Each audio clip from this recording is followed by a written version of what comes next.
we enjoy this delicious chocolate and reap the economic benefit from the production of cocoa in Ghana, largely because of the sustainable cocoa produced between Ghana and neighboring Cote d'Ivoire.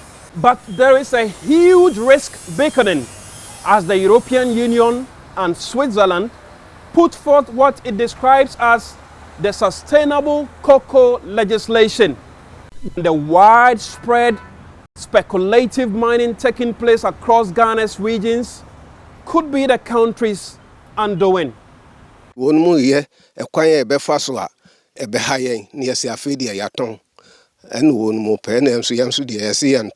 are frustrating us to force us to sell our farms, but we won't, because it's a legacy for us and our children's children.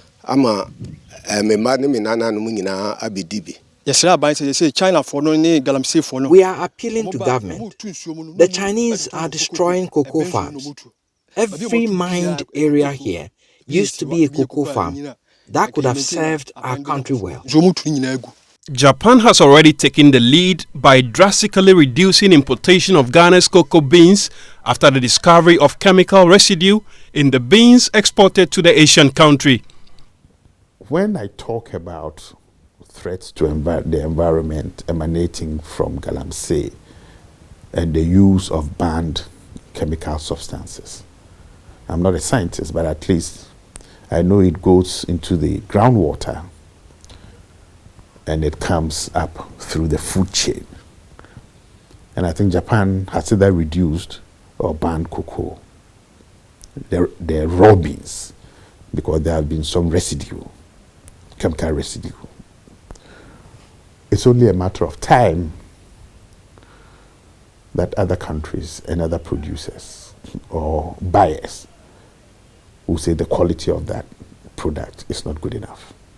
The European Union is seriously considering a harsher approach. The proposed new EU legislation on deforestation could hurt cocoa exports from Ghana and Cote d'Ivoire.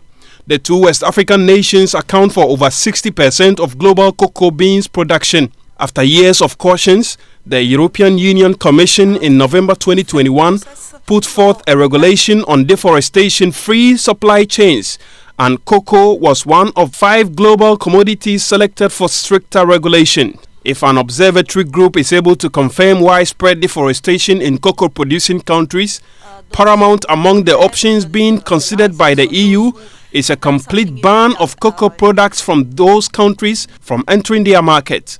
China has in recent years embarked on an aggressive cocoa production drive. If we go back to the 2017-2018 escape of Aisha Wang, and the argument that she has been released because we were looking for the Sino-Hydro loan, and that where she should be to be prosecuted, it could affect the loan, then Aisha is not an ordinary Chinese gangster.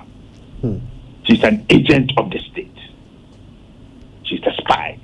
It therefore brings into sharp focus allegations by security expert Professor Kwesi Enin that the Chinese government may have deployed spies to collude with some Ghanaians to destroy Ghana's forest in order to trigger the EU ban on the country's cocoa beans. Now, all those who do this mining, people that we know, or they are people who are aligned to groups and organizations that may not want this country's welfare, but are interested in infiltrating these communities and gangs and panning for high value, small, easily transportable, easily hidden, and easily sold. But head of public affairs at Cocoa Board, Fifi Buafo, says what Japan has done is to review the standard of cocoa beans it imports from Ghana, and not necessarily a cutback or a ban on Ghana's cocoa beans. Cocoa that is exported to Japan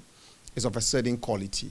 Indeed, recently they've even written to us, indicating to us the quality they are looking for before cocoa is shipped to Japan, and then we are strictly going according to these requirements. If you check Japan, the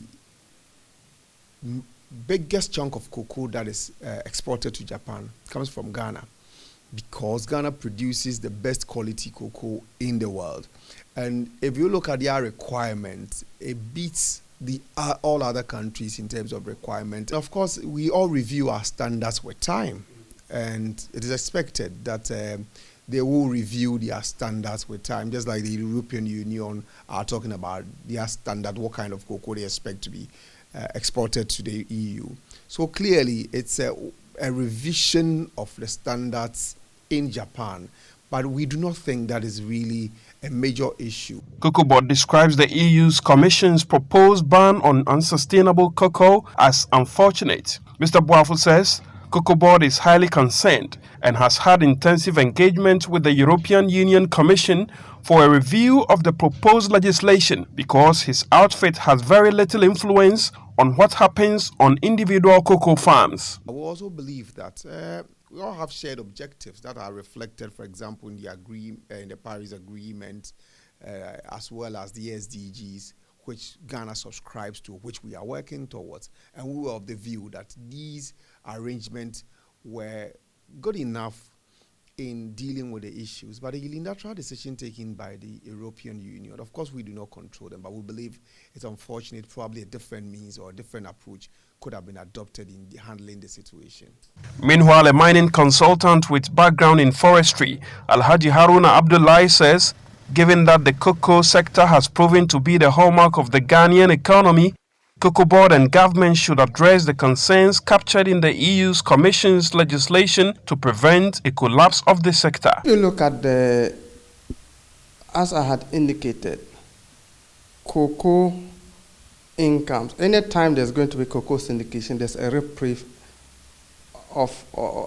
at every level of business in Ghana, where you will know clearly that it will bring about some, at least, stability of our currency, because that earnings is a bulk income that comes into the economy. Unlike even in the mining sector, which also bring a lot of income.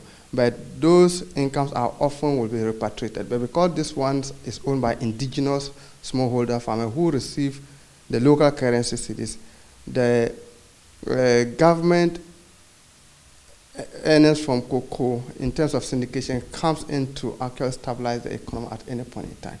So we expect Cocoa Board to act seriously, understand the issues that are involved, and we need to engage the EU in what they mean by sustainable cocoa farming, so that at least we will take in measures and make sure that we have a win-win solution to this particular matter. It remains to be seen what becomes of the proposed legislation come 2023.